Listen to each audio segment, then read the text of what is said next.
We can see the screen. Okay, just 1 second. It's opening up.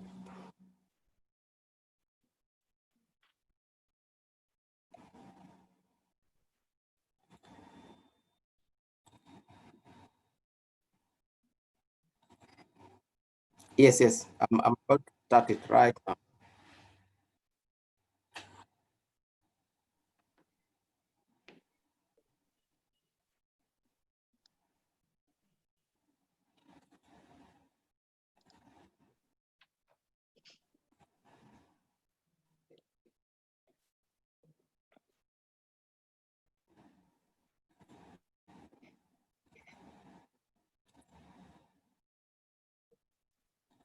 So, good morning, everyone. So today we are going to go to the third phase of our session, in which we'll discuss the Internet of Things. And as we've mentioned before, we had talked of the internet being a critical enabler of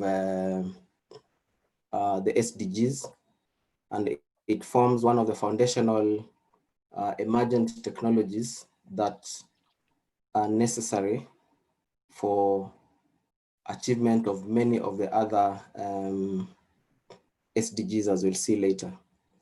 And this is brought about simply by the fact that the Internet of Things is actually an evolution of what we already know as the Internet, which is the Internet of Information. The Internet of Information is what we normally interact with in our screens. And we are able to access information on the internet, and this information is usually structured predominantly on the World Wide Web. So the World Wide Web is basically an organization of information, a hierarchical and easily searchable database or organization of information on top of the internet. So that is only one use of the internet, that we are able to share information across the world at lightning speeds, and store that information somewhere for ease of access by anyone who has an internet connection. Now, that has brought immense benefits, and you've seen how the world has been transformed by internet. But the truth is, we have barely scratched the surface in as far as making full use of the internet is concerned. And the only way we can make use of the internet in a more productive and better way is to take the internet out of the screen, that is, out of the virtual environment it exists in, into the real world.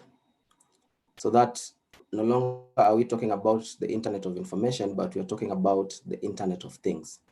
But then the question that usually comes up is, what is the Internet of Things? This term was actually coined quite recently. Some people call it Internet of Things, some people call it Internet of Everything. And by recent, I mean as recent as 1999, by one of the leading researchers in IoT called Kevin Ashton. And he used this in reference to how Procter & Gamble could use RFID, that is radio frequency ID, which is a part or a method of using Internet of Things to manage their supply chain management. And this, of course, has evolved from just RFID to many other aspects. And a good use case of RFID is if you have in the supermarket, if you walk out without paying for some things, or some things are not cleared out, there's usually that alarm that makes noise as you exit the supermarket. That's an example of RFID use. And RFID has many uses in terms of supply chain. When goods are coming in and out of our warehouse, you do not need to to manually count them or manually register them into the system. By use of RFID, they can automatically be accounted for, what is going in, what is coming out. But we'll see later more examples. Now, as we mentioned, the original internet is basically what we know, but now we are moving to the Internet of Things, and the Internet of Things is basically an extension of the internet, as we've said. And how do we extend the internet from a virtual screen or from a virtual environment into the real world? And we can do this by use of sensors. And sensors contain circuitry that respond to changes in the environment. And for example, we can use a light sensor. And with a light sensor, we can place it in a room so that anytime the door is opened, then the light sensor senses the light increase in that room, and we're able to know that somebody got into the room or the door was opened. So that information on that sensor that senses the light is on is what is taken to the internet for processing and decision making. So that light sensor information could tell us very many things. It could tell us that actually the door was opened, maybe how long the door was opened, when the door was closed, and many other things. And we can make decisions based on that. For example, if the door was opened, the door is always opened at around 8, because that is the time that the person who works in that office or that room comes to work. We can use that information to know when that person arrived at work. And in the evening, when they close the door, we can use that information to know what time the people left the office or something like that. We can also use the same light sensor, for example, in a shipping container. When the shipping container is packed and everything is put inside and it's sealed, it's dark. So the plan is to ensure that this container is not opened. And when it is opened, the light sensor will sense that light and we will interpret that information the way we want it. And not only just knowing that the container was opened, we can also add another sensor into that container, for example, for location. So not only can we know that the container was opened, we can also know where it was opened. And when this information was sent up to the internet, we can know what time it was opened. So that's what I'm talking about when we talk of sensors. Sensors responding to the environment in which they are in. And the Internet of Things can also be extended out to the world by use of devices. Now, devices contain sensors, like the ones we mentioned, but a device has other uses and can receive human input. For example, a mobile phone.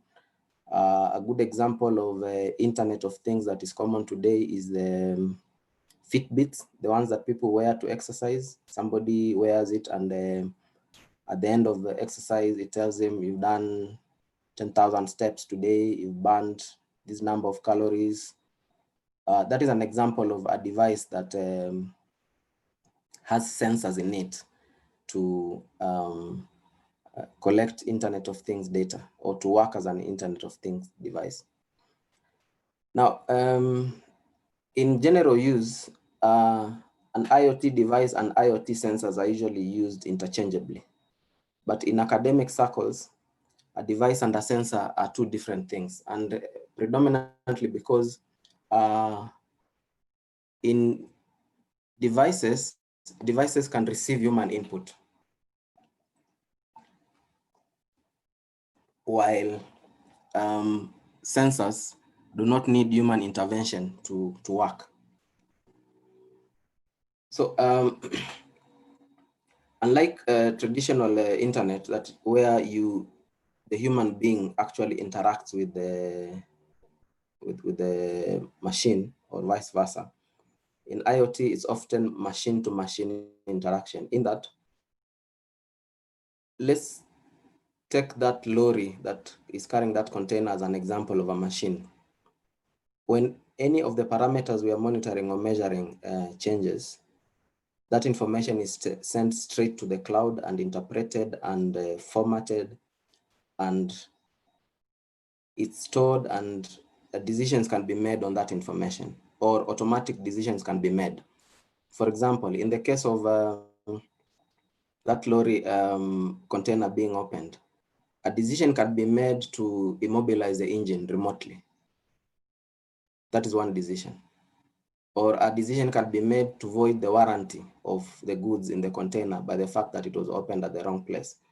So a number of decisions can be made on that. Yeah. Now, these sensors collect data and, as I've said, send it to the cloud for processing and interpretation.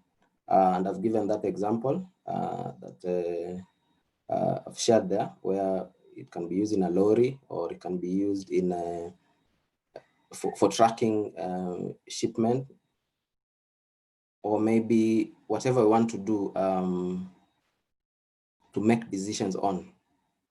So as you can already see, we are getting to an area where there are immense opportunities for applying the Internet of Things to solve common world problems. Yeah. Another example I can use is we can use a pressure sensor, where if there's pressure applied on it, then we can make a decision on that and take pressure sensors and put them in under each matatu seat. In a matatu, for example, under each matatu seat, and we're able to know when somebody sits on that seat and for how long that person has been seated on that seat. And by adding location sensor in the matatu, we can know this seat was occupied from this point to this point, and the other seat was occupied from this point to this point, and the other seat remained empty in the entire journey. That information can be used to calculate how much money that matatu should bring in. So you see where we're going with that? That the application scenarios are so many, and it is left to the imagination of the person wanting to implement IoT to think of what scenarios or possibilities that they can incorporate IoT to solve common problems. So that's just a sample of scenarios, and we will go on and see other real life scenarios, especially here in Kenya, because I'd like us to move from what we currently know or can see or can relate with to what is possible in the future. So we'll see some examples of IoT application in Kenya also.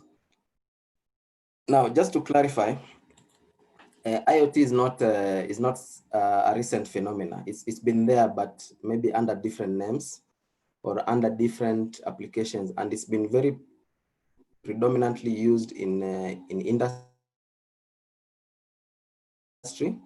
and in monitoring. There are systems called, for example, there's a system called SCADA, which stands for Supervisory Control and Data Acquisition System. So these are systems that are used to monitor, for example, how SCADA can be used by Kenya Power is they use SCADA to monitor the electricity distribution network, and they can be able to know where faults occur by use of SCADA. And this is the reason why Kenya Power actually currently is a very big supplier of fiber optic cable in Kenya, giving competition to some of the players, because as they were laying the electricity distribution system, they're also laying fiber cable on these electricity cables to not only monitor their systems, but they discovered that this capacity is too much, and they started leasing it out. So Kenya Power today is a big player in fiber distribution, especially if long distances, Nairobi to Mombasa, Nairobi to Kisumu and all that. Same thing for Ketraco. Ketraco actually recently entered a partnership with Liquid Telecom for Liquid Telecom to manage their fiber cable network. This fiber cable network wasn't laid deliberately for leasing out or to third parties. This fiber cable network was laid out for SCADA purposes, but because there's excess capacity, they are monetizing that excess capacity by leasing out to third parties. So that was the initial use of SCADA, of IoT. As that evolved in the 90s, we started having machine-to-machine technologies, and these were moving now away from fiber cables and copper cables to wireless technologies. And we've had a lot of advancements in that, as we'll see later as we go on. And in mid-90s, Siemens introduced the first cellular module for machine-to-machine. So for the first time, you could do IoT without the need for cables. And that is when now IoT moved to the cellular network. So it's possible to do IoT on GSM networks, 4G, 2G, and so on. In fact, the main reason why the world is adopting 5G is not because of faster speeds. It is because of IoT. If it's faster speeds, we already have sufficient speeds with 4G. 4G can deliver whatever speeds you need for you to do anything you want to do. If I do a speed test on my phone on 4G, I'm getting up to 60 megabits per second. That is too much for me, for my current needs. So 5G is actually designed, and we'll see later tomorrow how 5G plays into the IoT space. Yeah. Now, the question that arises then is why is IoT now becoming attracting a lot of attention? Yeah, let me put it that way. And one is because there is now cheap connectivity, like everywhere. Yeah, everyone is connected, and connectivity in wireless communications is everywhere. Countries like Kenya have about 85% of the populated areas covered with wireless connectivity, either through Wi-Fi or GSM or microwave or WiMAX, all those technologies. Then the other thing that has really helped IoT, and we'll see later about the challenge of standardization in IoT, is there has been a widespread adoption of the Internet Protocol standard. It's the default. And this widespread adoption has meant that interoperability becomes a bit much easier, and all networks are moving to IP standards. And if we look at the mobile sector, 4G is the first fully IP architecture. The previous ones, 3G and 2G, were not based on the IP standard. 4G and 5G are based on the IP standards. And that is why they perform better compared when it comes to the data transfer compared to 3G or 2G. Then the other thing which also we covered yesterday is computing economics have drastically been in favor. It's now cheaper to use computing resources. We saw yesterday, we are now able to move from 400,000 shillings initial cost to 20 shillings initial cost. So that is what I'm talking about. That is cheaper. So if today I want to do IoT data processing, I do not need to set up a data center in my office or at our nearest data center here. All I need to do is get cloud capacity. With less than 100 shillings, I'm up and running. Then also thanks to the advancement in mobile technology and miniaturization of devices, phones have become smaller, and with them, the devices inside them have become smaller and cheaper. And because a lot of advancement has also been made in the area of power consumption, there is a lot of miniaturization that has taken place.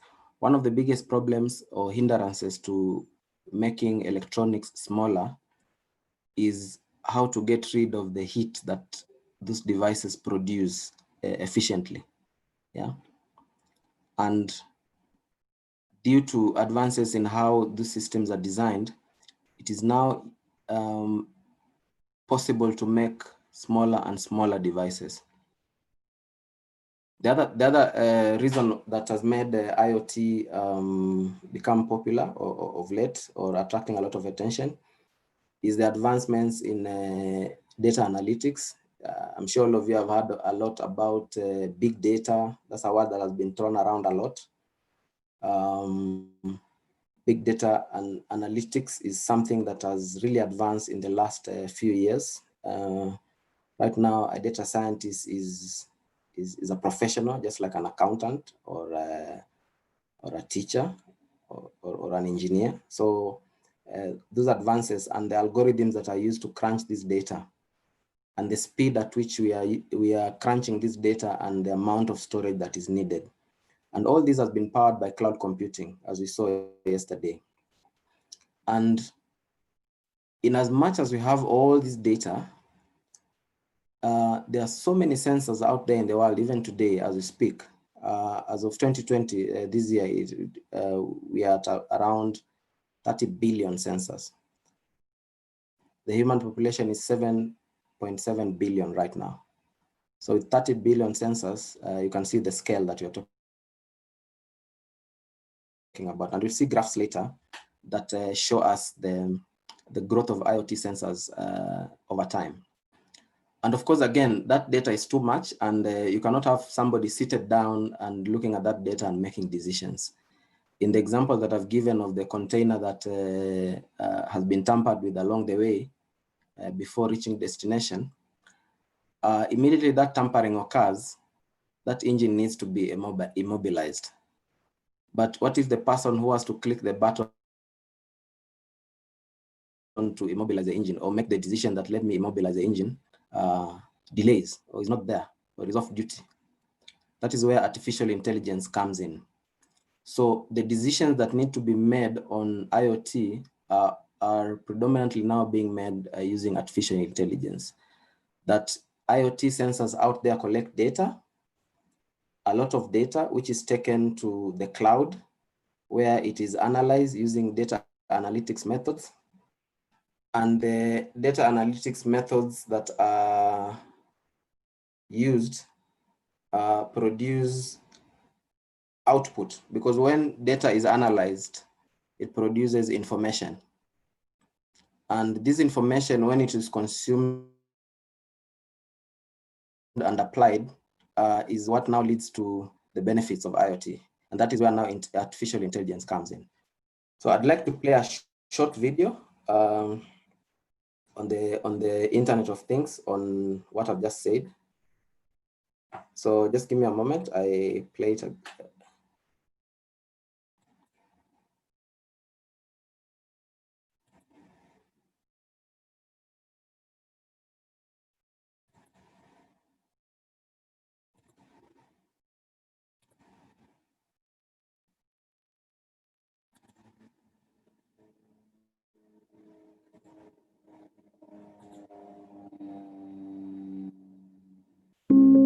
The internet isn't just about computers anymore. Now, all kinds of everyday objects can connect to the internet, including cars, thermostats, sporting equipment, refrigerators, and even shoes. This is known as the Internet of Things. Now, you may be wondering, why would shoes need to connect to the internet? Well, the shoes can collect data, like how many steps you take, which can be viewed from another internet-connected device like a smartphone. All the metrics collected by the shoes can be analyzed to tell you how many calories you've burned, give you personalized fitness advice, and much more. But the Internet of Things isn't limited to consumer products. There are city trash cans that send alerts when they need to be emptied, sensors on bridges that check for stress or damage to its structure, and many more examples extending to healthcare, manufacturing, and agriculture, among others. Unfortunately, there are also new security concerns. For example, if you have internet-connected locks, a hacker might be able to unlock your front door remotely. And there's the issue of privacy. All of these devices are collecting large amounts of data that can capture your actions and location throughout the day. Often, we don't exactly know all that is being collected or how this information is being used. The Internet of Things is going to grow exponentially over the next few years, bringing with it new benefits and challenges.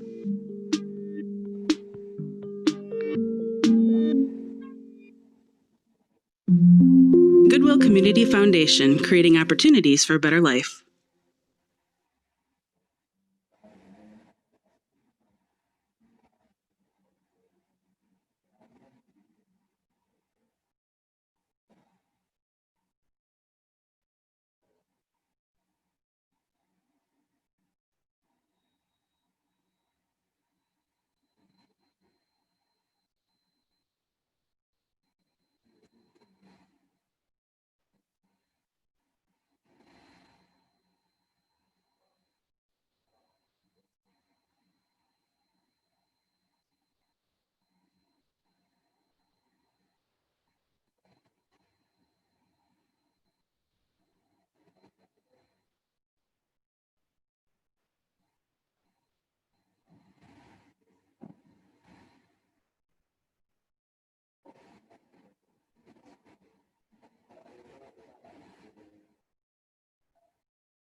Hello, we've lost audio.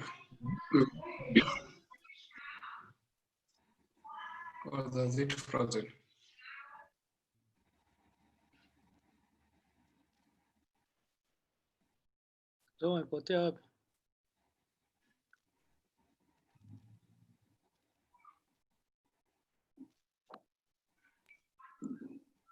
Imesimama ama is it paused for everyone ama ni mimi tu?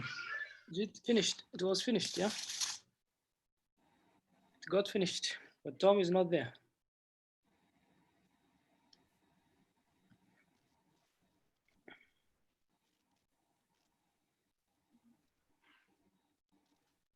Stephen, Cobb.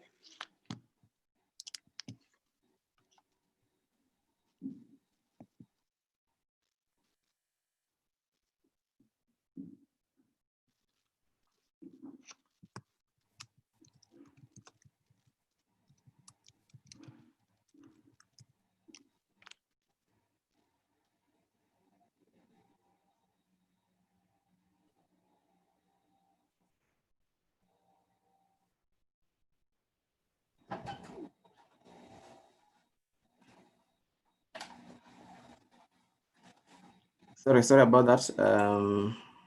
stepped out a bit.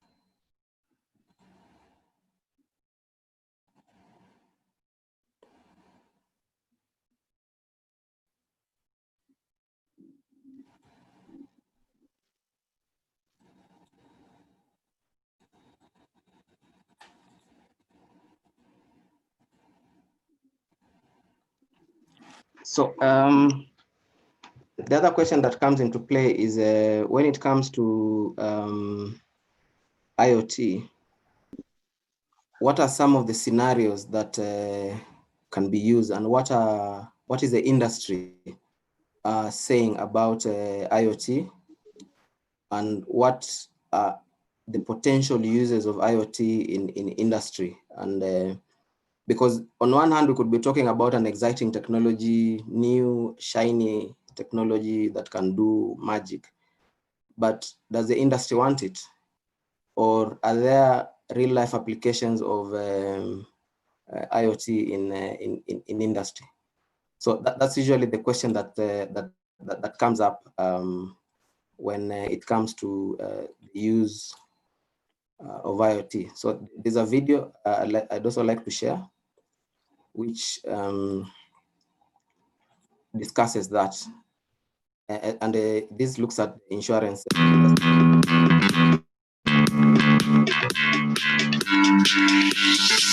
The world is connected now more than ever. The Internet of Things will take this further than we can possibly imagine today. By 2020, an estimated 50 billion devices will connect our planet of 8 billion people, linking people with their homes, cars, work, medical information, and communities, generating an immense amount of data to be analyzed and monetized. With this explosive growth comes tremendous opportunity. The insurance industry will be forever transformed. 81% of insurance executives believe the Internet of Things and connected insurance will significantly or completely change the industry. Consumers welcome it. 46% say they'd pay more for personalized real-time services and would share more personal data to get it. The Internet of Things offers new ways of assessing risk and tailoring pricing with precise real-time data. Insurers believe one of the biggest benefits will be better data for claim settlements. Better data also allows insurers to offer new, personalized risk protection services. Data from smart homes and car telematics can be used to incentivize good habits and create new products and services to meet the customer's needs every day. The Internet of Things will be a game changer, but to succeed, insurers need to embrace the opportunity. They need to develop new skills, build their data and analytics capabilities, and create new platforms and ecosystems. On this digital transformation journey, Accenture can be your partner. We have the vision, the industry knowledge, the skills and the capabilities to help develop and execute the right. So in that video, we've seen an insurance sector approach to IoT. And just to put that into perspective, when they say that IoT can be used to help the insurance industry process claims faster and maybe incentivize customers and give them a better service.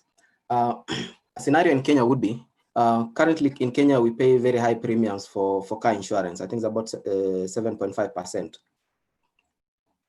And this keeps on reducing year by year if you have no claims made. And the assumption is that because you have no claims made, you are definitely a very good driver and you're very careful on the road. But that is just an assumption.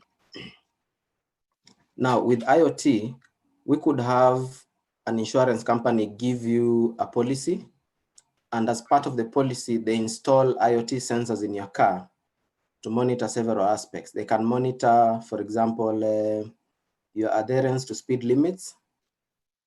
They can monitor your driving behavior. Are you the guy who keeps on accelerating all the time and overtaking in corners and all that? Are you a risky guy, basically? So all that information can be gotten by IoT sensors. And that information can be used by the insurance company to profile you as a customer. Yes, we've given this guy insurance at 7.5%, but based on his behavior so far this year, his next policy should actually be at 8.5% because he's a risk to us. So that information can be used by the insurance company, or they can also see that this guy's behavior conforms with what we expect of a good driver, and a good driver is of less risk to us. So we can offer him a better product at a lower premium rate. So that's just an example. On the example of insurance and health, my insurance policy payments can be lower if my Fitbit sensor that I wear shows that I exercise every day. I take my health seriously, and so on and so forth. So if I'm taking a health cover, I might pay 5,000 a month by the fact that I exercise. I might pay 15,000 a month by the fact that I don't exercise, and that information is already there. Of course, that's not just to take it plainly like that, because I might as well get my Fitbit and give it to our office messenger who does errands around town. By the end of the day, he's done 20,000 steps and I'm seated in the office and I get those premiums for free. So there is more to just monitoring that. Of course, there has to be validation of the information and all that. And all that is part of what makes IoT successful. Now, yesterday we had Jeremy Rifkin talk. That was in 2018, yesterday but one. He talked about IoT sensors and devices in the world hitting 30 billion by 2020. And that was in 2018, and it was spot on. And you can see there, that is the estimate that is currently there for IoT as of now. And it is expected to grow at an exponential rate, so to speak, because in the next 5 years, it will nearly have doubled. It will, in fact, doubled to 2.5 times more between now and the next 5 years. That shows the immense adoption of IoT. And when you talk of sensors, we need to be careful here that these are not individual devices. These are sensors. In my Fitbit, there's an accelerometer which can show that I was running. There is a location sensor which can show where I went. There is maybe an altitude sensor. So those are 3 sensors in one device. So when you talk of sensor, we would not mean devices out there that have IoT. You can have one device with about 10 sensors in it. If you look at a modern vehicle will have about 50 sensors today. The newer self-driving vehicles have over 200 sensors. So that's what we're talking about. So you could be one person in a Tesla, for example, with 200 sensors.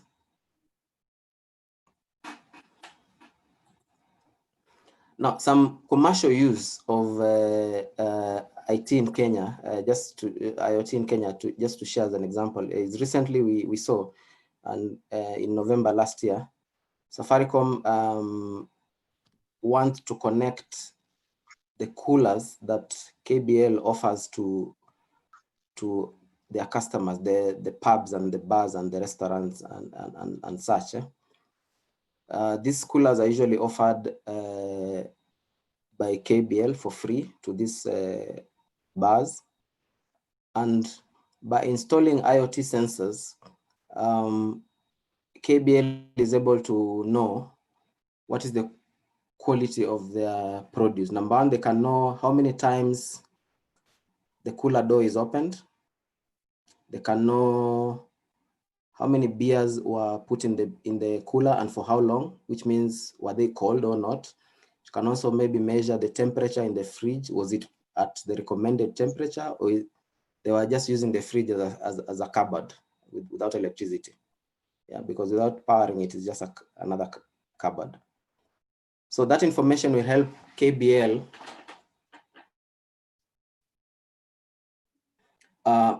make better decisions in terms of how the business works. They might discover, for example, based on the data, that very many outlets consume beer at these particular times of day. Or they might discover that one particular outlet has a very high rate of opening the door, which means beers are coming in and out.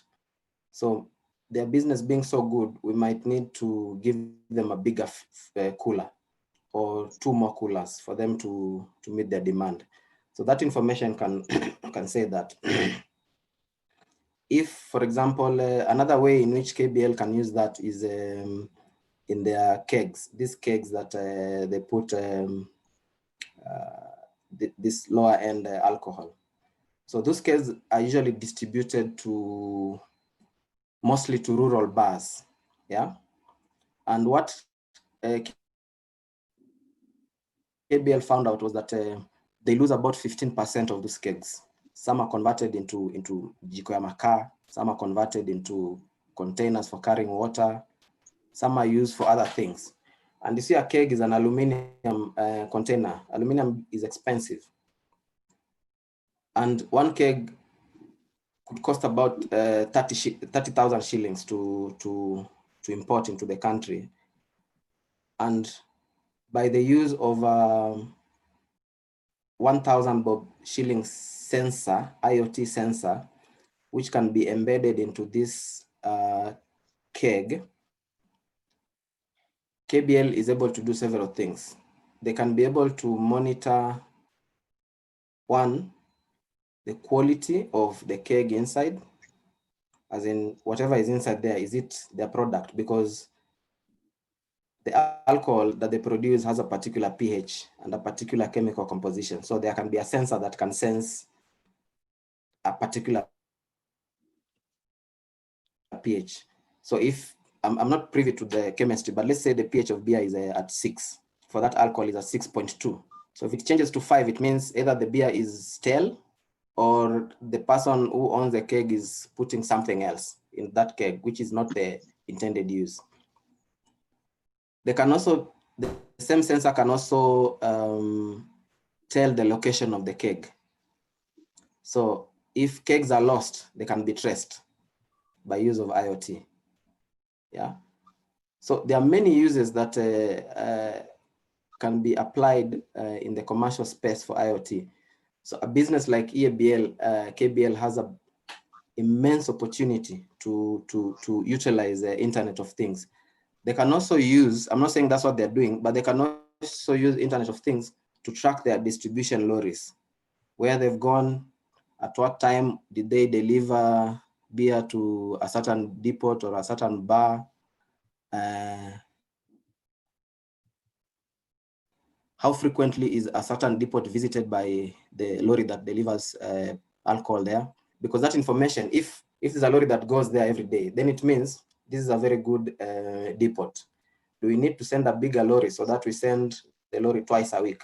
That's a decision that can be made from IoT data. And these decisions do not even need to be made by a human being. Artificial intelligence systems can actually make that decision and give it to the business. So all this info being collected around can be crunched on the cloud and analyzed by artificial intelligence and decisions made. So on the system, you might find feedback from whatever system they are using that says, the distributor at Buruburu would be better off served by a 24-wheeler twice a week, as opposed to the 4-ton lorry that we take there every day. Or any other decision that can be made by can be inferred from the data. So that is one use. And the other use, which I believe has a very huge potential in Kenya, is on the agricultural space. So as I've said initially, IoT was very well-founded and applied in the industrial field and in the logistics field. But now commercial operations are finding use cases for it, and so are agriculture. Agriculture is actually one of the next big things. So there's another video which I'd like to share. This is by Liquid Telecom, which is actually one of the premier providers of IoT in Kenya. Together with Safaricom, Liquid Telecom, I believe, has a better and bigger network in as far as IoT is concerned. But let's see what they're doing. Like the sound.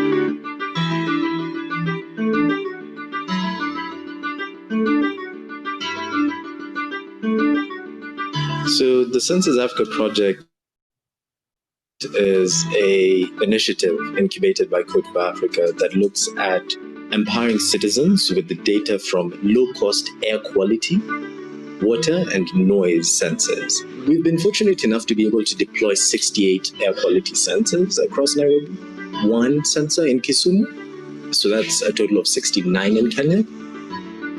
Across the continent, we have about 4 in Dar es Salaam, 1 in Kampala, and 3 in Lagos. Liquid Telecom will be providing us access to not only 3,000 of their sites across Nairobi, they're also providing Sigfox modules and access to the Sigfox network. Sigfox have a great technology for low power devices that can communicate to the internet. They have what is a single global IoT network. They're in around nearly 50 countries now. By having a low frequency and having devices that communicate small data packets and they communicate less often, it is increasing the battery life of the device. This allows us to be able to provide even lower bandwidth, lower power sensors to be able to then relay real-time air quality information like we weren't able to do before. I think those kind of applications that allow personalized, actionable information are going to be a big driver of IoT. We've been leading on to how, as an operator, we can do more to enable IoT. We did a few IoT applications in Kenya a few years ago. We were working with Kenya National Rally. They were having quite a lot of problems with poor quality timing and even a bit of cheating. We used VSAT solution Wi-Fi. We had timing gates and we had trackers in the cars. We did quite a lot for improving the quality of timing in Rally. Liquid Telecom has deployed base stations for Sigfox communication across the country. We've covered all of Nairobi, Mombasa, Kisumu, Nanyuki area, and pretty much covering large parts of Rift Valley. We're increasing to sort of 85% of land coverage in Kenya, starting with all the main transport corridors and some of the agricultural heartlands of the countries, where we see some of the big applications. We are a fish farming company based in Homa Bay County, Lake Victoria. We have a production capacity of about 300 tons. We are having a mix in real fish of cage technology and IoT technology. We have an innovation called Aquarage. Aquarage is a mobile app-based technology that basically is supposed to improve the productivity of small-scale fish farmers. We work with Rio Fish through a co-creation model where Rio Fish as the fish farmer and developers at LakeHub came together to think through the process of fish farming in Lake Victoria and also around Kenya, because this intervention is targeting both cage farmers in the lake and pond farmers. And one of the things we realized is there are very important parameters for every fish farmer to measure. That determines how long the fish takes in the pond or in the cage, and also the cost of production. So this is water temperature, saturated oxygen, and the pH. So we thought about using sensors to communicate this information to the farmer. And the most viable way of doing this is if it can be accessed through a mobile phone. Hence, they need to develop a mobile app. By using IoT and Sigfox technology combined, using the mobile app, once we are able to boost the productivity of fish farmers in the lake, we are then able to connect the produced fish to the women and fish traders who have relied on fish as a means of survival. Given that aquaculture is a key factor in the current government under the Big Four agenda on food security, we are hoping to leverage on that and provide technology to help farmers in this country achieve food security by enhancing production using the sensor and the mobile app. We work with a lot of innovation hubs across Africa, and each country where we operate, we have one innovation hub we work with at a minimum. In Kenya, we've been keen to expand that out. What we did here is that we brought in some internet capacity, and we also installed a few of the IoT base stations within the vicinity to make a good coverage, a redundant one at that. For a technology lab, internet capacity is really key. Another thing we are working with them on is animal tracking, which is one of the projects we are exploring in the lab. So we have a few collars from them that we are going to deploy on cows. Naturally, we start with cows, and then we can move on to other animal species. We decided to pick up a solution that would actually not only work for us, but also be cost effective to the customers. In other instances, NB-IoT or any other IoT solutions, the customer sometimes needs to invest in the infrastructure. In this case, we have done the hard work. We've done the homework, and we've done all the internet working and the connectivity. We want to see how many fixes we get. We want to see if they can withstand the weather. Our cattle are sprayed every 4 days, and we want to also see whether the collars can withstand the pressure from the spray races. Within our mission of building Africa's digital future, it's in line with national policies and agendas. We're looking at things that are helping the Big Four agenda of Kenya. These applications are going to change the way we do business and change things in society.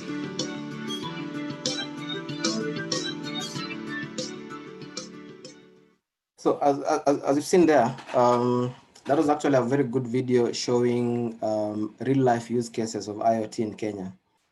Not just looking at what is happening in Europe or the US, whose application requirements might be different.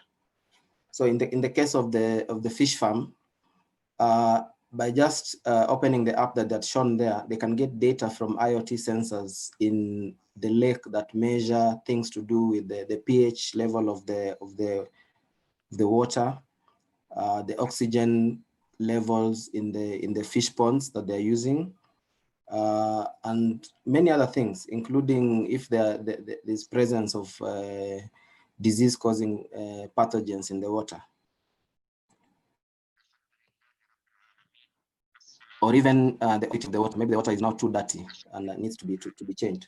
So that information can be collected by sensors, sent over the IoT network to the internet and be interpreted, and a decision made. With IoT and AI, for example, if the pH level becomes too high above the acceptable levels, then automatically the system is able to send information to a tap or a gate valve that is controlled from the internet to open up for a particular time and add more water to dilute the existing water in the pond.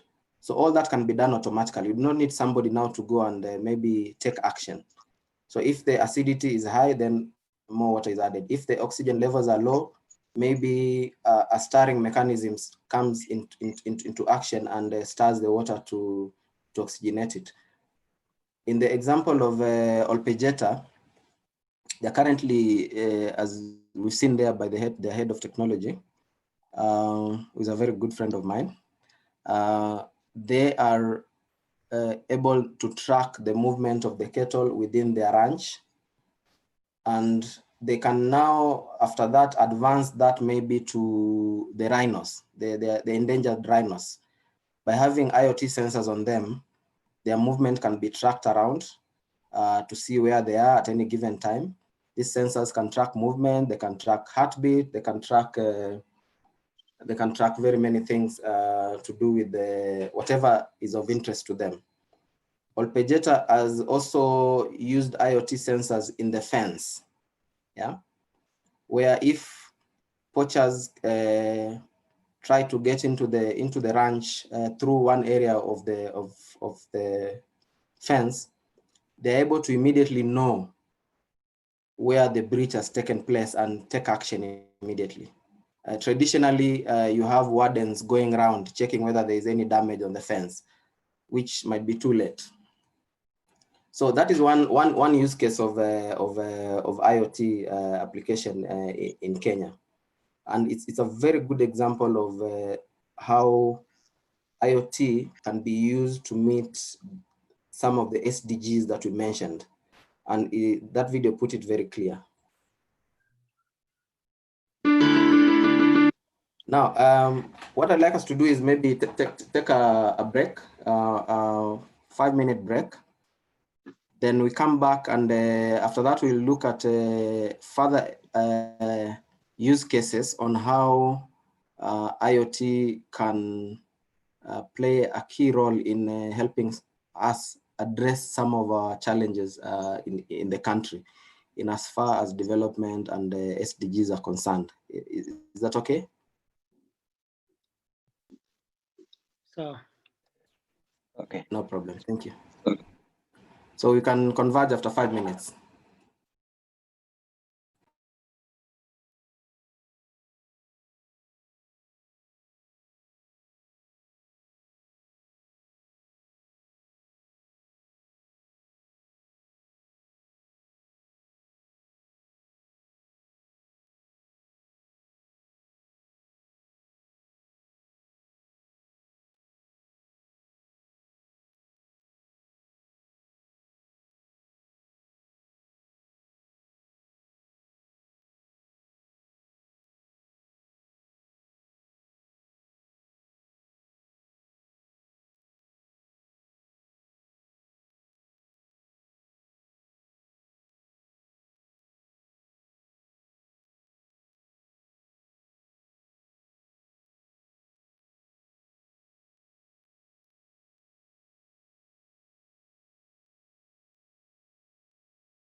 So we can continue.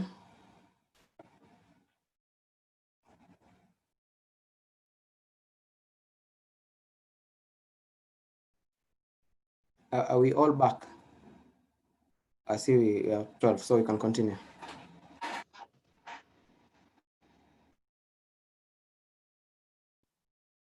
So as you had mentioned, some of the IoT use cases that you've seen there are just what is currently happening. But what are the possibilities in our scenario in Kenya? And maybe just to look at a few examples where that can be applied and extend the insurance example that we've seen before. Now, one way in which, for example, the Nairobi County can use IoT is by, for example, putting magnetic sensors under each parking slot. So when they are carpeting the parking slots with tarmac, under the tarmac, a magnetic sensor, smack in the middle of the parking slot, a magnetic sensor can be put and buried in the ground and left there for about 5 years or even 10 years, depending on the battery.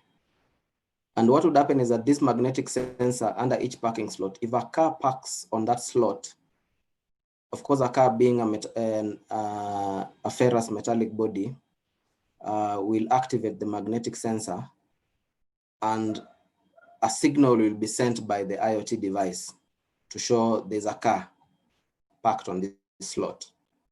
And when the car gets out of the parking slot, there is no longer a large metallic body near the sensor. So that is an indication that the car left. So we can measure for how long that car has been parked there. We can measure how many slots are occupied. We can measure which is the busiest street based on the frequency of number of parking slots that are being used by different cars. We can also gather a lot of data around it. For example, once the data is crunched and analyzed, they might realize Kijabe Street, when cars park there, they park there for most of the day, because most likely people park their cars in the streets to go to the offices and work. So that can tell us something. Then they realize that on Kenyatta Avenue, a parking slot is occupied an average of 1 hour per day. I mean, one car per hour, for example. Or they might realize that maybe on Moy Avenue, the parking slots are always fully occupied. At no given time during the day do we have more than 2 slots open for more than 5 minutes. So all that data can be gotten from these sensors. The reason why these sensors are buried on the ground, of course, one is security. Number 2 is because the way IoT is designed, as we'll see later, battery optimization is extremely high. A single battery on an IoT sensor can last, depending on the use and the frequency of use, can last anywhere between 2 years to 7 years. A single battery charge, yeah? So that information that is collected by these sensors can also now be superimposed on a map. So instead of the Nairobi County app, if I open the Nairobi County app and go to parking, I can see which slots are free, maybe by showing a green indicator on that slot. So I can know there are 5 slots outside Nation House. Let me go there and get go park there. Or on the same app, I can integrate it to my M-Pesa so that if I occupy a slot for 10 minutes, I pay only for the 10 minutes that I've occupied that slot. Currently, you pay 300 shillings even if you're in town for the entire day or you're there for 5 minutes.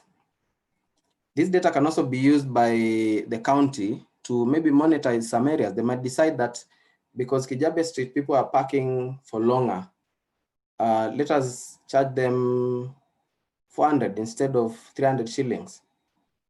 Or they might discover that peak time for traffic is around 3 p.m. So how can we monetize that? Let us make parking from 2:30 p.m. to 4:30 p.m., 500 shillings instead of 200. So that we discourage people coming to town during peak time. And by use of that, they're able to manage traffic in the city. So if I know if I go to town at certain times of the day, then it's cheaper for me. Then what would happen is that everyone will now start going to town at that time of the day. So it won't really help. So there are many ways in which the county can monetize that by managing how parking is run in the city. That is one example. And there are many other use cases that the Nairobi County can use. On the insurance bit and regulation, for example, NTSA says matatu number 23 or matatu number 110 should be going to Kiserian. And this particular matatu has been registered to use the Kiserian route. So NTSA can place a location sensor in that matatu and monitor the adherence of a particular circle to their routes. So if there are 50 matatus in a circle that are supposed to ply Nairobi Kiserian, and all of a sudden 20 of those matatus are applying Nairobi Kiambu, then NTSA can make a decision there, maybe ban the entire circle like what they do or something. But it presents them a powerful tool for them to be able to carry out their mandate. And of course, that of course goes on to address the issues of safety of passengers and all that. And they can use sensors to monitor the driver behavior because they are the National Transport and Safety Authority. So they can monitor driver behavior. You all know how matatu drivers behave, driving on pavements, driving through petrol stations, through estates. So all that behavior can be monitored by use of IoT. One reason why speed governors failed is because they were independent devices. They were not interlinked to any network. You needed to connect to the matatu itself to measure what that speed governor was recording. So replacing the traditional speed governors or speed and tracking devices with the IoT devices would empower the authorities to be better at what they do. So they can know, for example, there's a particular matatu that is fond of driving on the pavement. So a warning could be sent to him. Immediately drives on the pavement, the circle manager, the matatu owner, and the matatu driver get an SMS. You drove on the pavement. Strike 1, strike 2, strike 4, you are delisted, something like that. So there's a lot of potential on that aspect. It could also monitor maybe many other things. The insurance company might monitor the engine performance and all that, so that they, of course, they do not want to insure a vehicle that will be breaking down frequently or can cause an accident, and so on. And there are many possibilities. In the example I've given in the matatu, which is the last example there, where sensors can be put in each and every seat, under each seat, to measure how long or how busy that matatu has been, how far the passengers traveled, and how much is expected. So the system might say, based on the matatu's performance today and the distances traveled by each passenger on each seat, as the matatu owner or as a circle, you're supposed to be getting 5,000 shillings today. But then, as we know, that's not what usually happens. These guys will bring 3,000 and say, hey, tulishikwa na polisi, biashara ilikuwa mbaya, and all that. Yeah. So these are examples of use cases in IoT, practical use cases that apply to our daily lives. And as you can see, this presents an immense opportunity to change the way we live and work. I was reading another book the other day that was comparing the Western internet, that is the internet that we use, and the Chinese internet. There seems to be ideological and technical difference in the two. The Western internet is the one that started there, the one that we know currently. But the Chinese internet is a bit independent in that it is managed by and monitored by the Chinese government, and it operates differently. And it's a different ecosystem in itself, independent of the Western ecosystem in a way. So that book was saying was that the approach that China used to roll out internet to its masses was not just focusing on the internet of information. It was focusing on both internet of information and internet of things. And if you go to China, you'll be amazed at the application level of internet of things in the daily lives, from package delivery, monitoring security in houses. But of course, then there are those who are saying that that technology is being used by the communist government to police the citizens and maybe deny them some of their rights. That's a discussion for another day. But the point is that the technology works, and if applied well, can be of benefit to both governments, individuals, and corporations. Any question up to there? You can stop me at any time, please. So we've shown examples of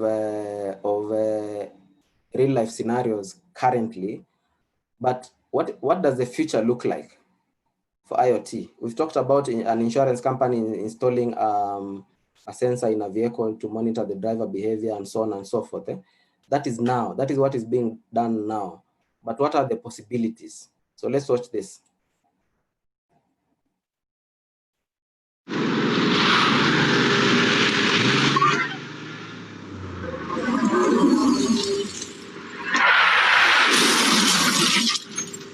No. It's just construction.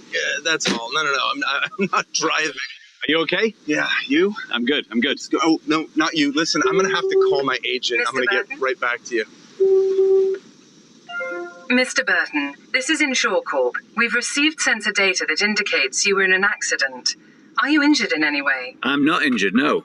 Is anyone else injured? I don't believe so. Okay, where's my agent's number? We have pinpointed your location and we are showing your car is not drivable. So we are dispatching an Uber car to take you to your destination. That would be great. I'm pressing 1. English. ENGLI, English. May we give your coordinates to our appraiser drone to perform the appraisal? Absolutely.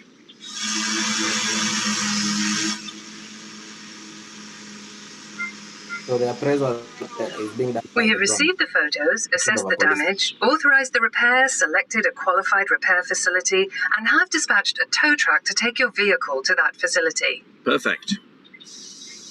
Yes, hi, this is... Yes.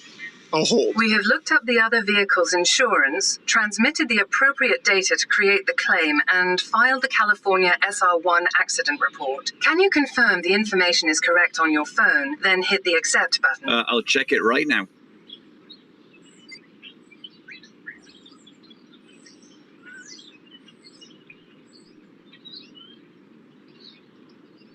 Okay, all done. Thank you.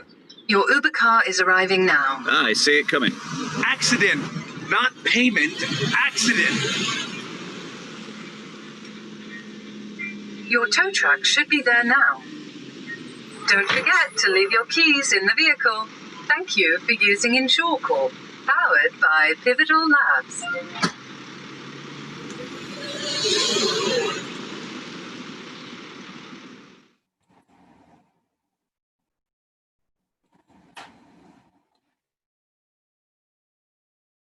So as you've seen there, that's also another example of where we are going. And that looks very exciting if you ask me, where life is simplified. The current process from the time you have an accident to the time your claim is lodged in Kenya or most parts of the world is anything from 2 weeks to a month or so. While in that example, everything was done on the spot. No need to wait for the police. The drone came, took photos, and shared the evidence, etc., etc. Now, we've been talking very nicely and flowery about IoT, that it's this super thing that can solve all our problems. But there are very many challenges that currently exist with IoT that are proving to be in hindrance in terms of IoT adoption. But these issues are being addressed. And the reason why this course on IoT will take us 2 days is because there's a lot of things that need to be addressed in as far as as far as the wide-scale adoption of IoT is concerned. And the main issues that concern IoT standardization is, concerning IoT, the first one is standardization. And this means the protocols and the devices that are used need to talk to each other. And this is not a unique problem. Standardization was also a problem in the initial phases of adopting computers. In the olden days, okay, I'm not that old for your information, but if you had an IBM mainframe, it could not talk to a different brand mainframe, could not talk to another manufacturer's mainframe. And standards. If you had a HP printer, you could not connect it to an IBM, for example, or Compaq, whatever technologies that were there. So, but with time, everything is standardized now. And that has led to immense benefits in the use of computers and immense growth and adaptation of computers because everything is standardized. And standardization is something that is being taken very seriously and is something that is being worked on. And we will see how later. The other challenge, of course, which can be solved by standardization is interoperability. Yes, there can be standardization, but interoperability is important, especially in as far as the communication protocols are concerned and power levels. And the other challenge is, which is actually a big challenge, is power supply and consumption. These sensors are going to be too many. We're already talking of 30 billion sensors. And the way we supply power to these sensors will really determine a lot. Now, as I've mentioned, IoT sensors consume very little power, and we'll see why. And the reason is because they send very small packets of information.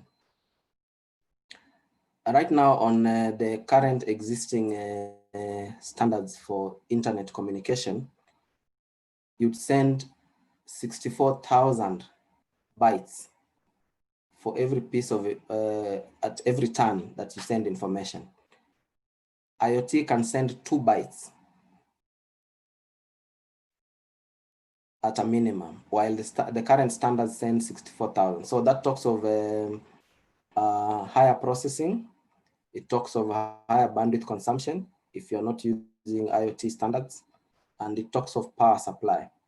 Now, just to mention, one reason why you charge your phone daily is because your phone is optimized for speed and performance. And it has a screen, of course. The screen consumes like 60% of your battery power. So the reason why you have to charge your phone daily is because the protocols that your phone uses to communicate to the internet, to the GSM network, are optimized for speed. And there's a price to pay for that in terms of power. The protocols used by IoT are optimized for sending as little data as possible, just 2 bytes. Because if a car parks on top of a magnetic sensor, it only needs to send 2 bytes to say car parked. Or maybe it needs to send 01, yeah? When the car comes out, maybe it needs to send 00, just that. It doesn't need to say anything else. So that little amount of data consumes very little information and bandwidth. The other challenge is discovery in terms of how do IoT devices auto-discover themselves on the network. And this addresses the issue of interconnection and interoperability. A good example of how discovery has really helped in making things easier is Wi-Fi. A primary school student can set up a Wi-Fi network today without much knowledge. You needed maybe a PhD 30 years ago to do that in wireless networks or computer science. So discovery is very important because it simplifies setting up IoT networks. If you buy an IoT, let's say if you buy an IoT doorbell, how do you integrate it to your app and all that? So we need to make IoT adoption as easy as all the other technologies. Currently, you need a specialized installer. as you saw in the example that we saw for Kenya. And then one of the other challenges is the volume of data collected. These devices are collecting a lot of data. And as we had mentioned earlier on, the reason why IoT has gained a lot of attention of late is because now it is possible to process all this data on the cloud in real time because of the computing capacity and storage capacity that is available on the cloud. We will touch on those tomorrow, but the advance of big data has actually been more on IoT device data than any other data that we've generated as humans. It's actually said that in the last 2 years, we have generated 90% of all the data that we have ever generated as human beings in the last 2 years. That if we stand here today and look at 100% of the data we've ever generated, 90% of it was generated in the last 2 years. That is an immense amount of data that needs processing and storage, and all that data is in the cloud. Yeah. So big data is a very big component of IoT, and we'll see how that comes into play. And then the other thing I've mentioned is real-time data processing. That was also a challenge. As the IoT data flows in, decisions need to be made on the fly. If for example, there is a data that has come in, like you saw in the example of the insurance car that had an accident, that was real-time data processing. No wasting time to wait for someone to come and do the assessment and make decisions. And even that voice that was talking to the guy who was involved in the accident, that is AI generated voice. That's not somebody talking to that person. That is AI, just like Siri, the one that you had mentioned earlier on. So those are some of the applications of IoT and AI in real life scenarios that can help us advance. Now, these challenges are what I'd like us to touch on. And when you talk of standardization, it's a mess, a complete mess, as seen there. And it's all from infrastructure in terms of what networks to use. For example, right now, when you saw that video on Liquid Telecom, they were talking about a Sigfox network. What is a Sigfox network and why do we need it? Basically, that network runs parallel to the existing wireless networks like GSM and all that, 4G, 5G. The Sigfox network, however, is a low power network, low power wide area network. They're called LP1s. So if you connect a device on a Sigfox network, for example, let's look at those parking sensors. If you connect those parking sensors to the Sigfox network, because of the low power consumption and low data rates, the battery in that sensor can last very long, 2 to 5 years. If you are to connect the same sensor to a 4G network, number one, you'd need to charge that sensor daily or have that sensor attached to our power supply. So you need to run cabling around the city to cable power to these parking sensors. That will be a lot of work. With the Sigfox network, because of its low power consumption, all you need to do is have the sensor have its own battery there that can last for 5 years. And you're good to go. That sensor will sense traffic and send a bit or 2 bytes via the Sigfox network. And the Sigfox network will take that traffic to the cloud. And the cloud will then process that information, put it in an app, use data mining or use AI to make decisions. So the standardization of the infrastructure is a challenge. There are so many standards currently. There are several big operators who are now coming together as late as last December, who are coming together and saying, this is a mess, guys. We need to be able to sort these standardization issues. And these run all the way from infrastructure, identification of the devices, The same way we can identify your device using your phone using a mobile number. That network uses a mobile number to identify a network.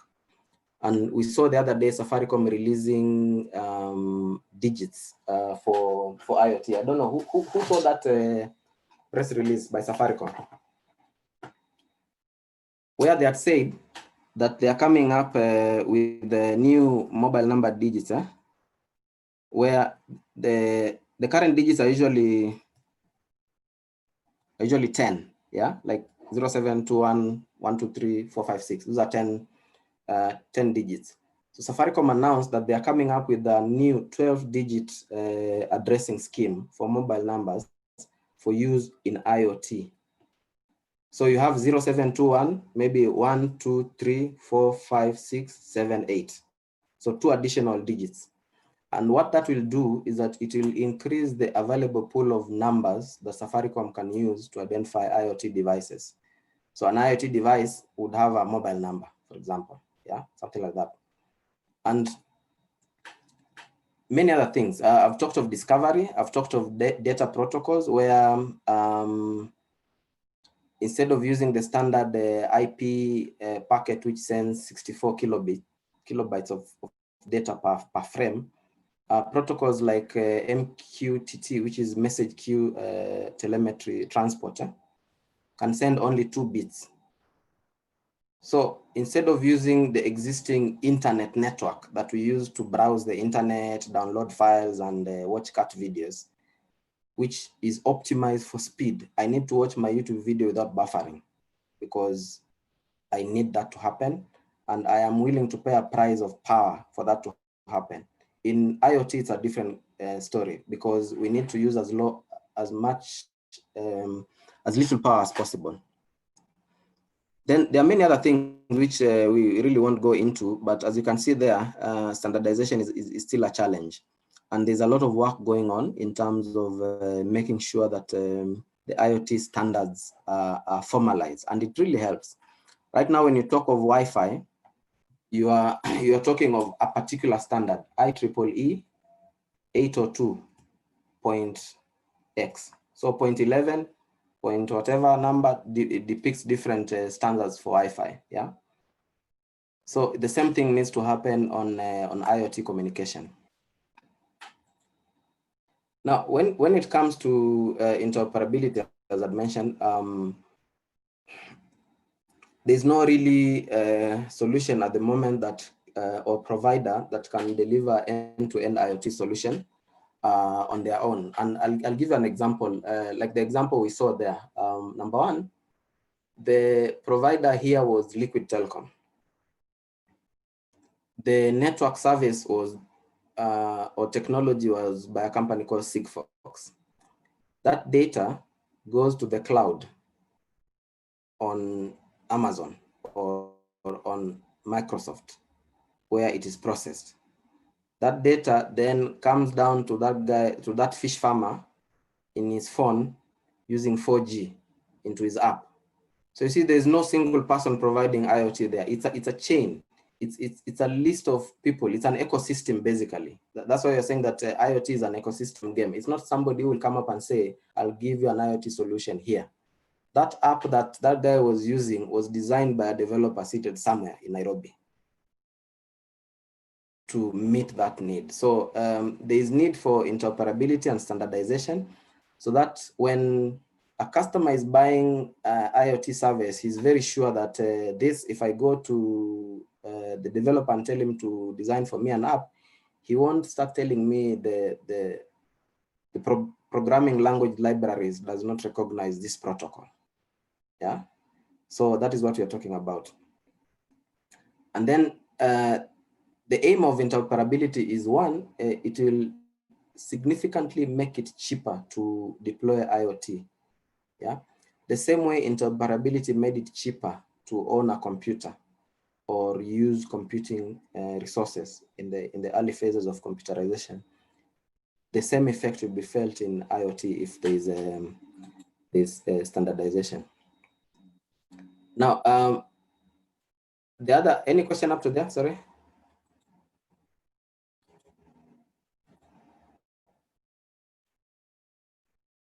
So if there's no question, we can continue. The other thing which I wanted to mention is when it comes to big data, and I'd mentioned that we have collected more data in the last 2 years than the previous period, and this amount of data needs to be analyzed. And this is a lot of data. Let's just see a video of this. Tell me if it has sound. The Internet of Things is an idea that's been around for, I don't know, maybe 10, 15 years or so. And I think the first time I heard about it, there was some discussion of a European appliance manufacturer who had a refrigerator that was connected to the network, the Internet. And I think the scenarios that were playing out there were, okay, what if the refrigerator was smart and knew knew enough to adjust temperatures? Maybe it knew enough to send a request or a message to the manufacturer saying, hey, the compressor's going bad. That was kind of the first time I had heard about this idea of connecting a product to the network, a product that wasn't a traditional computer, wasn't something that we thought was supposed to be connected to the network or interconnected. And that started to open up a lot of people's eyes, I think, to this idea. It may not have been the first theoretical time that it was discussed, but it was the first time that I think popular media and culture started talking about this idea. But for whatever reason, that connected refrigerator really didn't take off. The idea really didn't kind of explode. I think then we started hearing about the connected washing machine in the same kind of context. And I think that idea of the Internet of Things then started to refine a bit, and we heard about machine-to-machine communication. The idea that instead of human to machine, so sort of through a screen or through a web page or through our mobile phones or whatever, that machines would talk to one another.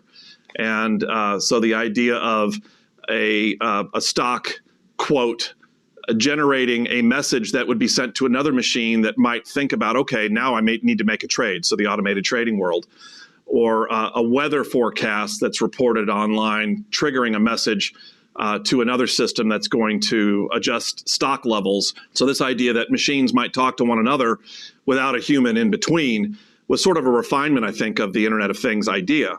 And now, over the last handful of years, we're seeing more consumer-facing ideas and concepts and products coming out that I think has regenerated interest in this machine-to-machine communication. So now we're hearing things about the connected car and the connected thermostat and the smart home. And so now that the consumer side of things is heating up, we're also asking ourselves from a business perspective, what is the Internet of Things for a business? Maybe where you don't have a consumer product or a widget that you sell.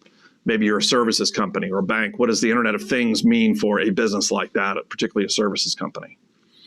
And so for companies that aren't as consumer facing or product oriented, I think there's more opportunity, but more sort of clouds around what the Internet of Things means for business. And I think that anything that we think about, that we estimate, that we operate in, that places we work in, people we work with, we think about the effectiveness of those things, the effectiveness of our workplace, the effectiveness of a warehouse, the effectiveness of routes that a truck takes or that a forklift makes. And we make guesses about the right ways to design a workspace or design a logistics path, design a warehouse. And the question is, can we use the idea of sensors to collect data about things that we were just guessing about before, that we were estimating, that we were sort of like using our gut to design? Can we collect real data about performance of people and places and processes that can give us more insight into optimizing and evolving our designs for the way our business works? And that's what I call the Internet of Business Things. It's not the consumer-facing stuff, it's the business stuff. Most of the data we think about from an enterprise perspective is sort of modular. It's transactional. It's a call center call, or it's a web transaction, or it's a sale, or it's a quote, or it's a piece of data about a product. But the Internet of Things will be creating streams of data. So one of the analogies is how social media creates streams of data. So we've got tweets and we've got flows on our wall and such that are more streams of information. And so think about a sensor that might be on a door in a warehouse. Every time the door opens, the sensor records a door opening, a time of day, a day of week. Maybe it creates some other ambient information, like it records the temperature in the facility, or it records how long the door was open, or whatever. So these are little bits of data that are happening every time the door is open, and that door might be open a lot of times during an hour, or a day, or a week, or a month. But it's creating these streams of data. And it's not like that one piece of data might be that interesting, but it's the trends and the patterns and things that we're looking for in the data that may be what we're looking for. So I want to know, how often is that room used during the morning, the afternoon, certain days of the week, weeks of the month, months of the year, to help me be more efficient about the way I staff people in that office, or the temperature or the cooling or the electricity that I feed to that part of my facility. So that data that's created, these streams of data, are sets of data that I may not already have a technology platform to process. I don't know how to process streams, maybe. So now I have to think about a new architecture, a new way to process a stream of data, not just a stream, but maybe I have 100 facilities that I have these sensors in, and they're creating these streams of data. So now I've got a new challenge around data. One of the challenges starts to feed and link into the big data topic. So as I'm collecting these individual sensor data points over hundreds or thousands or tens of thousands of sensors, every minute or every second, I've now got these parallel streams of data I have to process.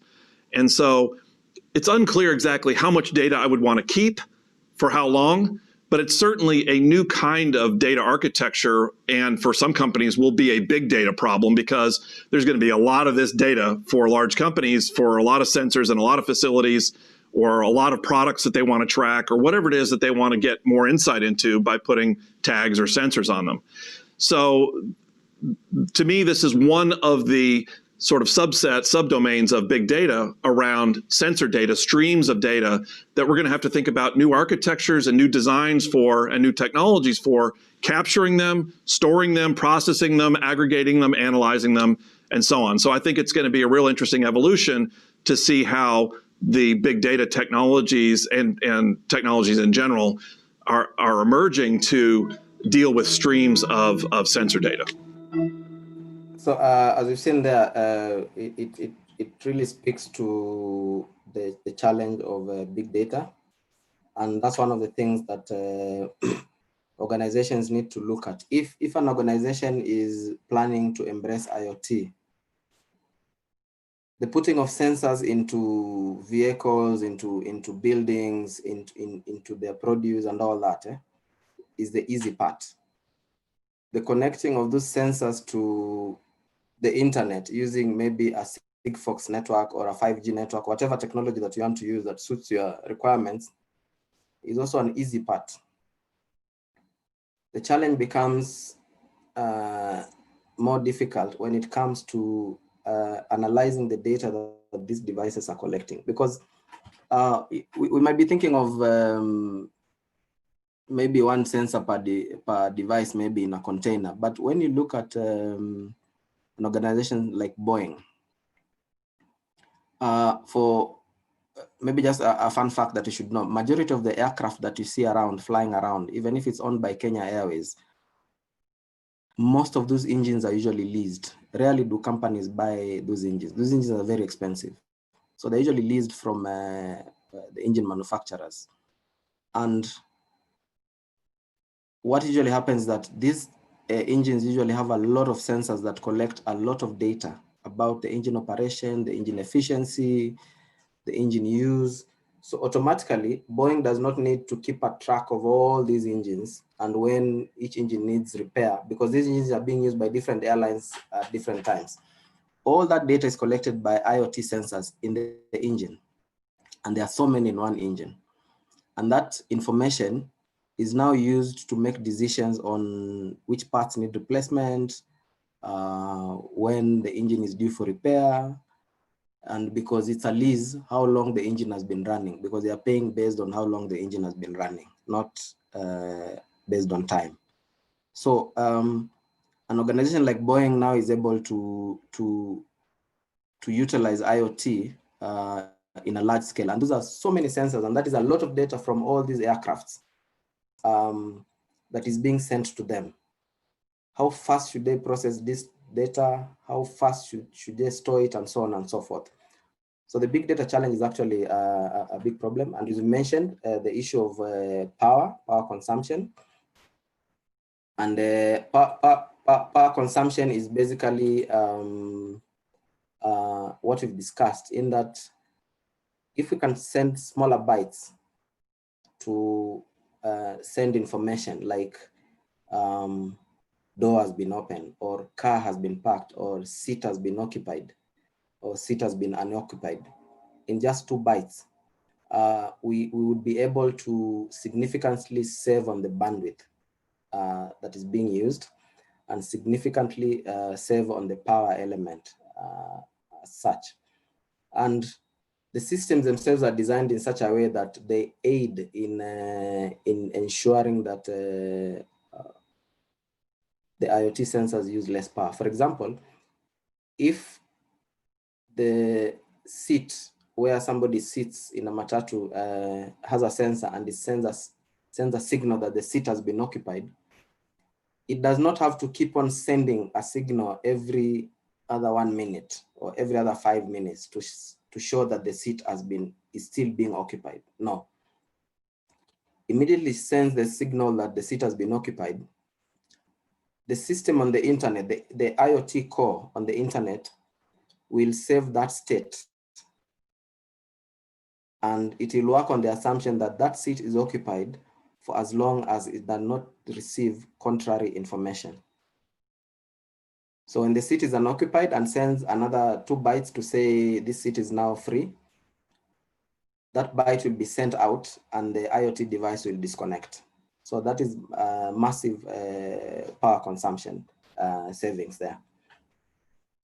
Now, the other thing that I needed us to touch on before we close part 1 for today is when it comes to IoT and the standardization that we've talked about, it is important to realize that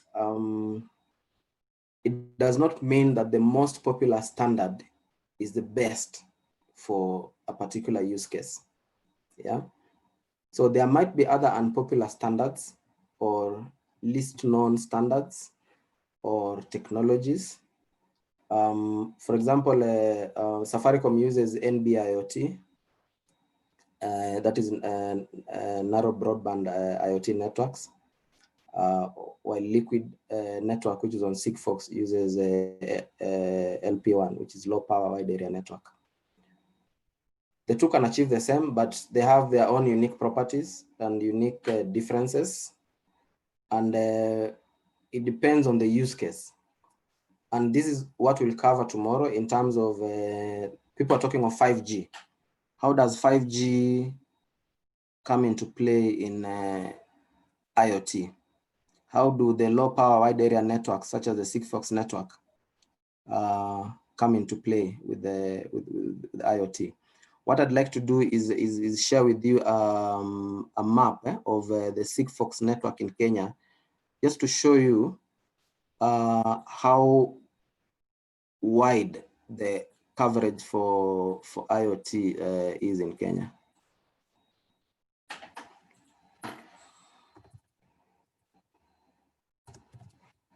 Just give me a moment, I get that map.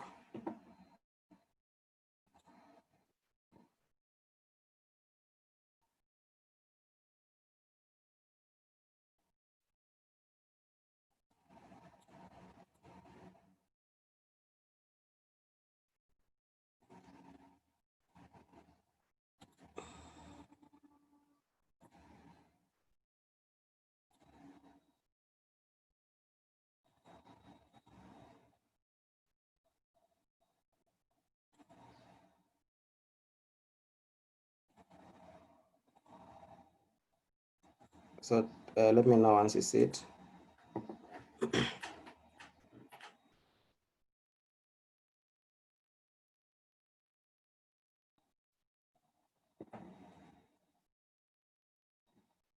Is the map visible? Yes. Saudi Arabia. Okay, yeah. So this map is by Sigfox. This is the company that is partnering with the Liquid Telecom locally.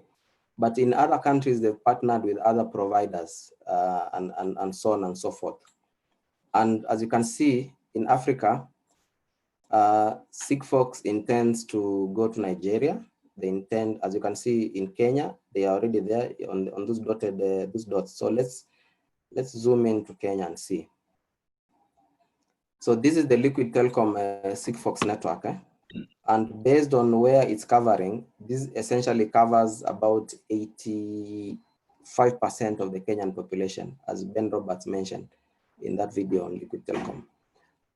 So this 85% coverage essentially means many of the areas that will need these services are covered. And we saw that example on the lake where they were doing fish farming.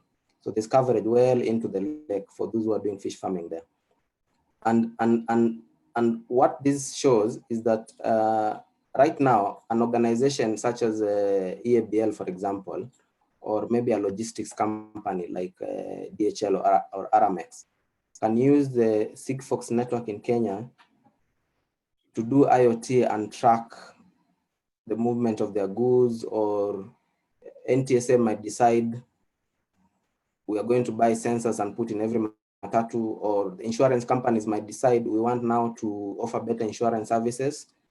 And this covers 80% of the market, about 85% or even 90% of the market that they cover mostly.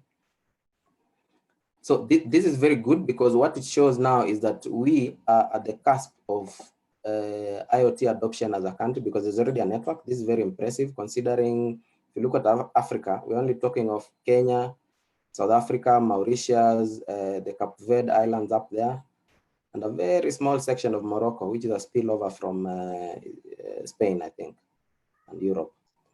So the plan is to have as many areas of the world covered. The same way we have GSM coverage, the same way we'll have LP1 low power wide area networks coverage. Yeah. So this map clearly shows that there's a lot happening. And then the other thing that you might not, I think they changed this map, but there was a way you could see which areas are covered by more than one base station, because the way this network has been designed is that I can't remember the exact value, but I think over 70% of the covered area is served by more than 2 base stations, which is very good, because then the sensor can pick the station with the strongest signal to it and send the data. And it does not matter which base station is picked, that data will still end up where it's supposed to end. So this clearly shows that Kenya is ready for IoT adoption, and all we need to do now as a country, as the regulatory bodies, is to see how do we make sure that the issues that might arise from a regulatory point of view are addressed. One of them, of course, is privacy. If you're going to have an IoT sensor that monitors, for example, people seated in an office, are we infringing on privacy in a way? Yeah, it's just like putting a camera in front of people working. There are elements that have to be adhered to, like you must indicate in a building that this building is being monitored by CCTV cameras.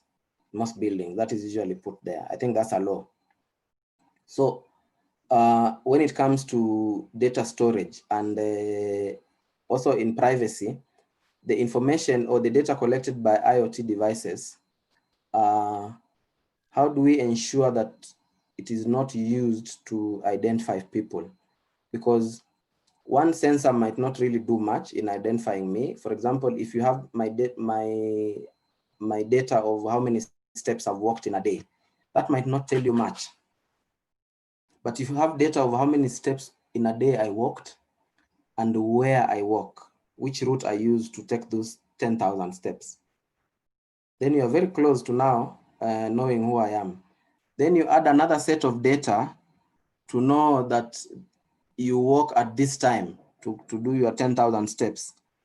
Then you are very close to knowing who this person is. Because if I know this person always passes here at around 6:30 and is wearing a Fitbit, I can sit there and wait for you.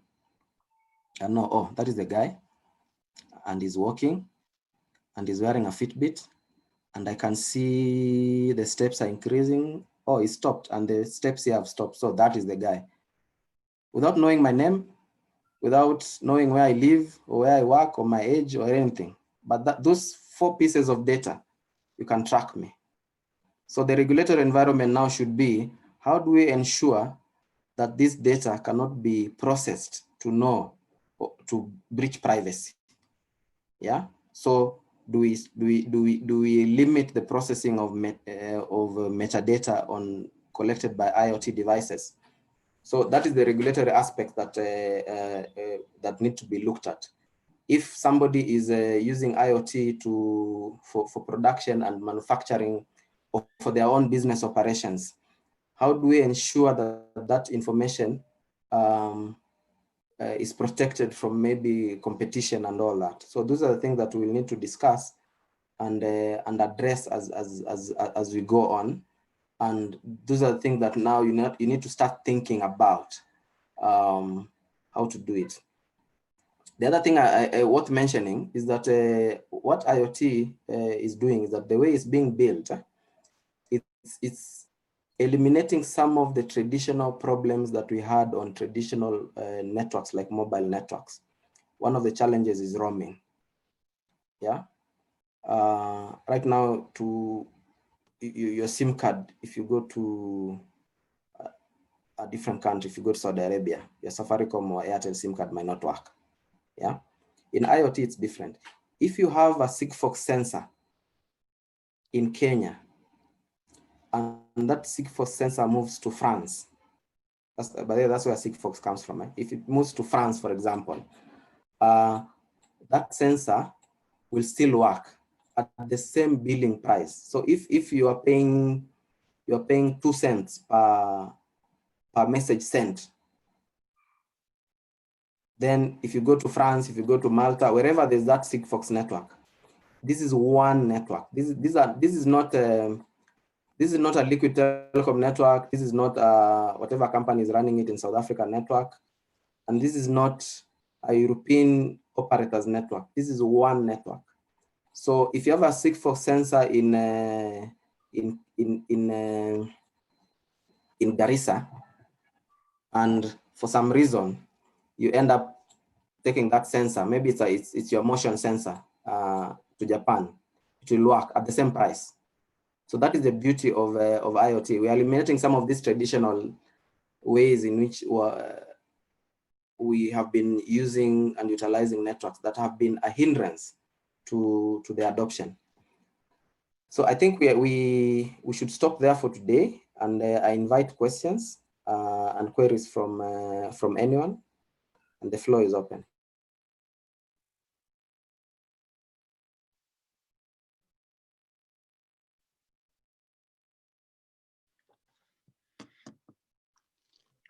Hello, Tom. Can you hear me? Hello, can you hear me? Yes, I can. Okay. My question was, do you have anywhere, preferably in Kenya, where IoTs have been deployed for, say, remote site monitoring, and especially with the goal to be able to conduct preventive maintenance efficiently, where we have such sensors as for power detection, sensors that monitor other components like ACs, even sensors that could monitor the equipment deployed. do you have such a case deployment, and especially in Kenya? Because at CA we have many remote sites, and we would like to see whether IoT is something we can implement maybe in the future or even in the near future in order to augment our preventive maintenance works.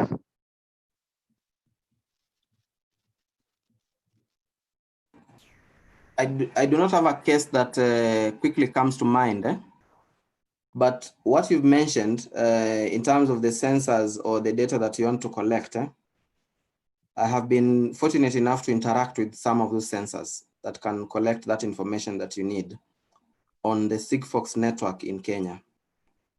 So it's not been, I'm not aware of any case where it's been implemented, but it is something based on what you've said that can easily be implemented. However, the implementation, as I've said, putting those sensors on the remote site is the easy part because there's coverage already. Getting that sensor data to the internet is the easy part also. But now formatting that data and making decisions out of it is where the crux of the matter is.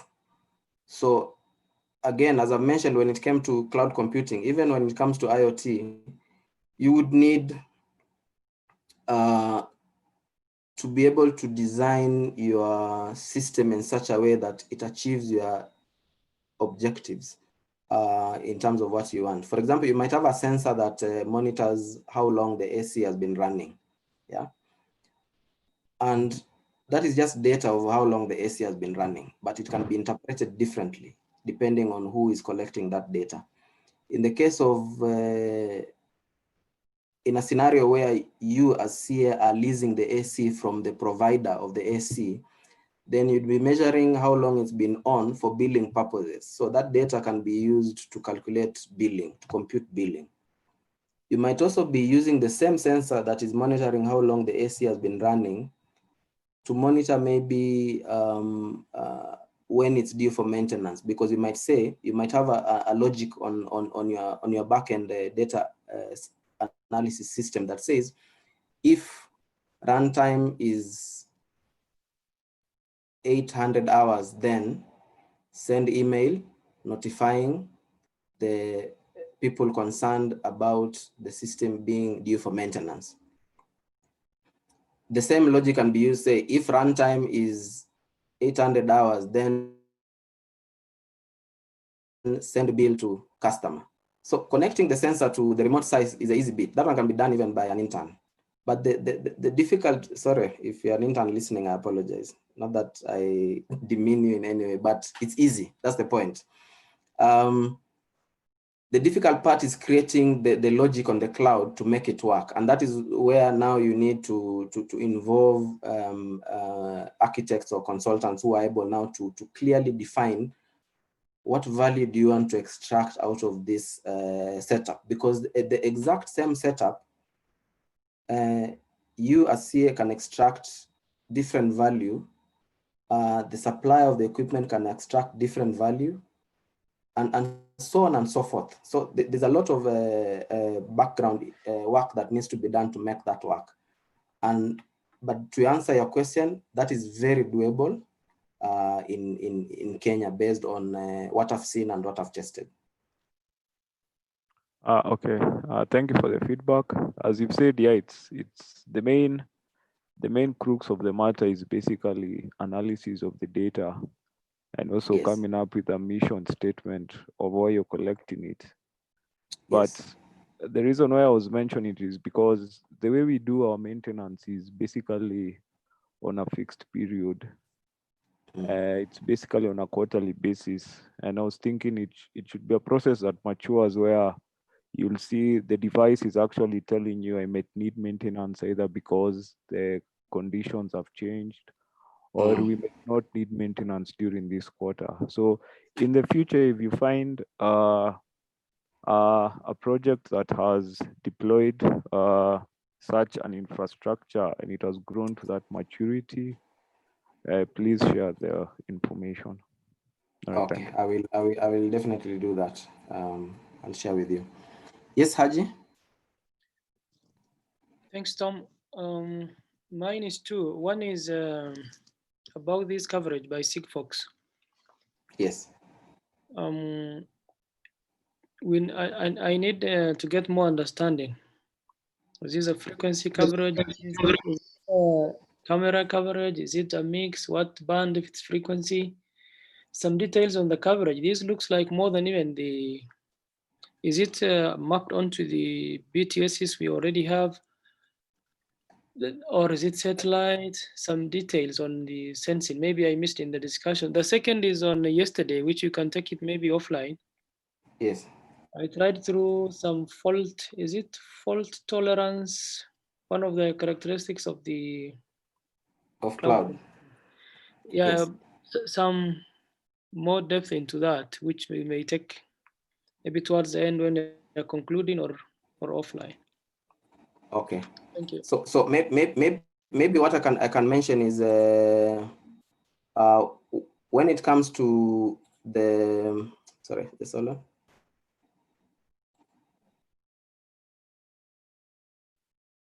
Just a second.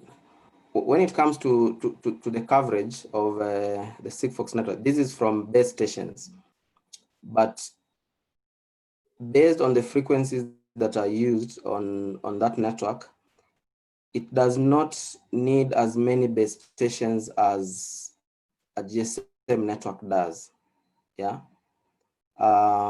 Because one, the frequency that is in use isn't extremely high. The power levels that are required are not very high. So in a place where you might have, let's look at, for example, Mombasa Road. On Mombasa Road, the stretch between Nyayo Stadium, let's say all the way to Mlolongo, has very many mobile base stations if you go counting them. But the entire stretch will be covered by one Sigfox or two Sigfox base stations. So this coverage is off base stations and is covering a wider area than maybe the GSM signal that is coming from the same base station supplying voice and data. And when it comes to fault tolerance, I think we will discuss that offline. I can clarify that after this.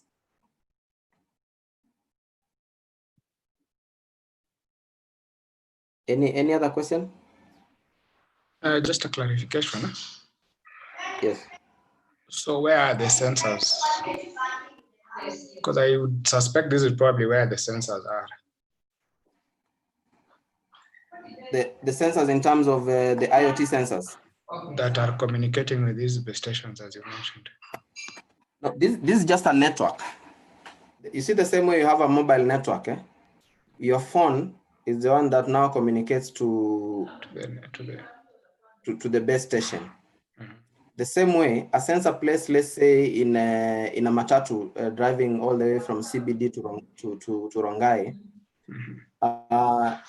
the sensor will transmit information to the nearest base station when it's in CBD. When it's in somewhere around Galleria towards Karen going to Rongai, and that passenger maybe alights or something happens and information needs to be sent out, then it will send that signal from the nearest base station it connects to and send that packet out. So the sensors are, this map is not showing where the sensors are. This map is showing the Sigfox signal coverage areas. Okay. It's not showing the sensors, it's simply showing the coverage areas. So that if you come with a Sigfox device or sensor to Habaswein here, then you know there's no coverage there. But if you are in Isiolo, then there's some coverage. Or if you are in Kakamega, Eldoret, Kitale, there's coverage. So that's what this coverage presents. And I believe the provider is still working towards expanding this network. Safaricom also have a similar network which they are working towards expanding. which is based on NB-IoT. Within no time, we should have the same way we have GSM coverage around the country. We should have IoT coverage around the country using LP1, because LP1, if you ask me, LP1 is the way to go because of the benefits that I've mentioned in terms of power and coverage. You don't need very many base stations.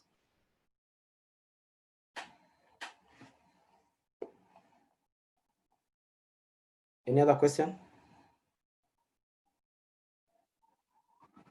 Haji, again, do we have satellite-based solutions in the country, and any mapping of, like some of these covered? Usually our Kenya's concentration is coast to west, as you see, generally on both sides of the big road. There are solutions that will that the country needs: livestock people, drought, water, disease control, many, and those are the far-flung areas. Any satellite-based solutions? The debate on IoT over satellite has been there, that it is one of the possible ways in which we can provide IoT coverage to large areas. The traditional satellites, as we know it, are a bit expensive to provide this service of. Remember, an average price of sending, let's say the sensor in the Matatu, if it sends one bit of information, just a second, 1 second.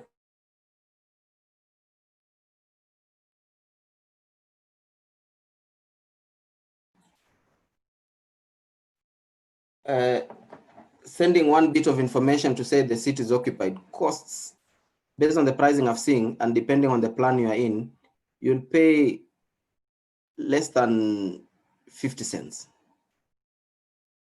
Yeah, like 1 cent or 2 cents to send that signal. Now, if you have a satellite up in the sky that costs $240 million to launch, and you're not making significant amounts of money. One reason why satellite capacity was expensive was because the satellite owners needed to recoup these costs. And one way to make satellite capacity cheap is exactly what Elon Musk is doing, by using SpaceX to reuse satellites, to reuse launch vehicles, rockets, and by reusing launch vehicles, significantly lower the price of sending a satellite to space. The other thing that is doing is using smaller satellites. A traditional satellite launch carries a maximum of 2 satellites, because one satellite is the size of a school bus. The SpaceX satellites that are being launched, one launch carries about 60. So they are much smaller. And they're also in low Earth orbit. So these advances are making satellite cheaper and an attractive option for services like IoT to run on them. Traditional satellite capacity by players like Intelsat, New Sky, CES New Skies, and Avanti and the rest, cannot profitably compete in the IoT space. It's about the economics, not the technology. Technology-wise, it's possible to use satellite for IoT, but it would not make business sense to use traditional satellite for IoT. There is application of traditional satellite in IoT for remote monitoring systems, as you mentioned, like oil rigs, remote oil pipelines, or fire sensors in large forests, or even sensors in the ocean, or earthquake sensors that are placed around the world, or nuclear sensors. So those nuclear radiation sensors, those can use satellite because it doesn't matter the cost. If we are going to monitor nuclear radiation in the whole world, we better do it. So there the cost element doesn't come in. But if you're trying to convince Rongai Sacco to use IoT to improve their business, they're not going to use satellite and pay that much. It won't be an attractive offering to them. Able to use satellite. Some additional no.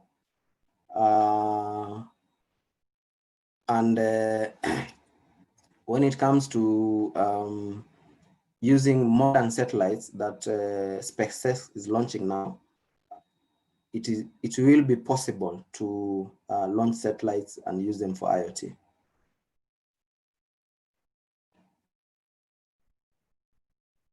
I believe I've answered your question. Any other question?